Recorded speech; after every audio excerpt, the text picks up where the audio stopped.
Walong dahilan kung bakit kailangan mong mag-focus palagi sa quality.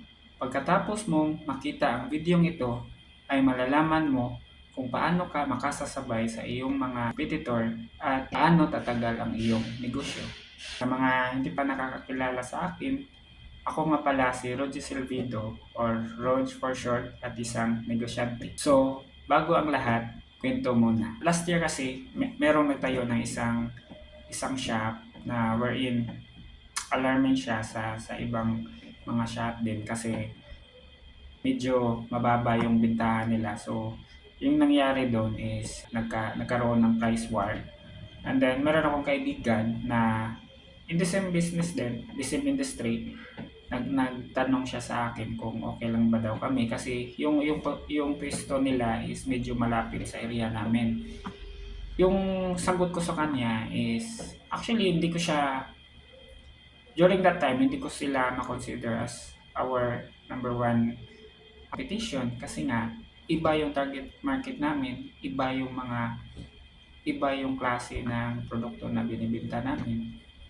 So, doon yung papasok yung sa topic natin kasi yung sa amin medyo nakafocus kami sa quality service kahit na mahal yung ano namin, mahal yung sinila namin, okay lang. So yun, nang dahil doon hindi ko ma-feel na problema namin sila. Kaya naman, ito yung 8 rason kung bakit bilang isang negosyante ay dapat mag-focus ka palagi sa quality. Number one is malaki ang kita. Since na nag-offer ka ng quality service or product, so you have the right to dictate kano ang presyo ng iyong serbisyo at ng iyong produkto. So, with that, na naiiwasan natin na magkaroon ng price war. Number two is quality customers. So, dito na yung papasok kasi since na medyo mahal yung yung presyo mo sa mga products mo, so maybe mostly of your products branded siya, kaya may pangalan, may brand, so kaya siya mahal, and then syempre quality din yun. Kaya mostly na magiging customers mo dyan are nasa middle class and higher class. So which is sila yung target natin kasi sila yung may pera. Number three, since naka-focus ka palagi sa quality na service or products, so most likely mas mataas po yung customer satisfaction niyo po. And then mas maraming magre-review sa page mo, and then papasok din yung sales nun kasi marami yung magtitiwala sa brand mo. Number four, reduce risk. So, dahil sa quality yung mga produkto mo, quality yung service mo, so it will reduce the risk na merong mga return, merong mga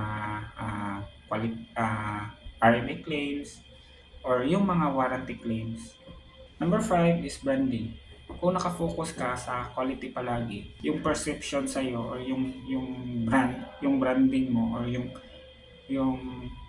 makikita ng tao sa iyo, first impression nila sa iyo is ano talaga, mataas yung quality mo, mataas yung standards mo. So which is para sa akin yun yung mas maganda. Ayaw kong matag na yung shop namin is mumurahin lang siya.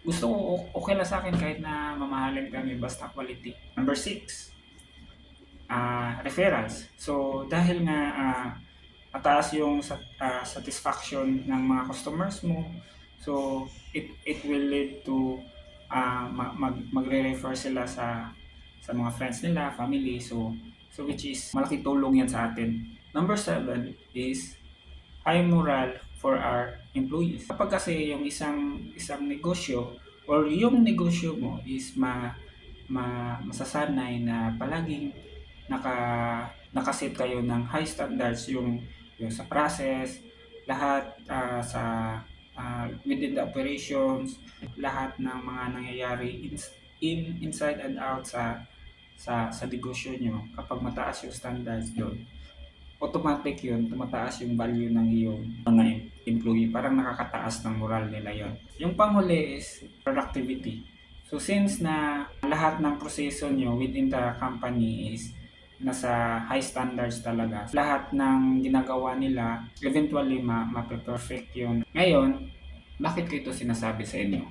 Alam niyo kung bakit? Dahil sa isang kalaban na dapat hindi siya nagwawagi sa atin bilang isang negosyante. Ano ba yun? Yun yung price war. Kapag yung business mo sumasama dyan, nag-engage ka dyan, for sure, dehado ka talaga dyan. So iwasan niyo po yung price war para po hindi tayo matulad sa iba na nagsara. Kaya kapag ikaw ay isang negosyante na patas na lumalaban, dapat mo akong samahan sa labang ito.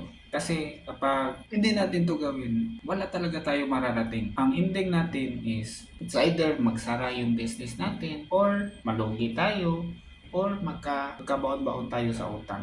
At kung ikaw ay isang negosyante na nakakaranas ng matinding pagsubok ngayon, kapit lang po mga boss at labanan natin yan. Kaya sana makakuha ka ng motivasyon sa videong ito at sana ma-apply mo rin sa iyong negosyo. Basta, trabaho malupit lang po mga boss. I'm sure na may mararating kayo dyan. Yun lang po muna mga boss. Sana nagustuhan niyo po ang videong ito. And then, sana huwag niyo kalimutan na mag-like and share. And sana mag-comment kayo sa baba for our next topic in the next video. Bye!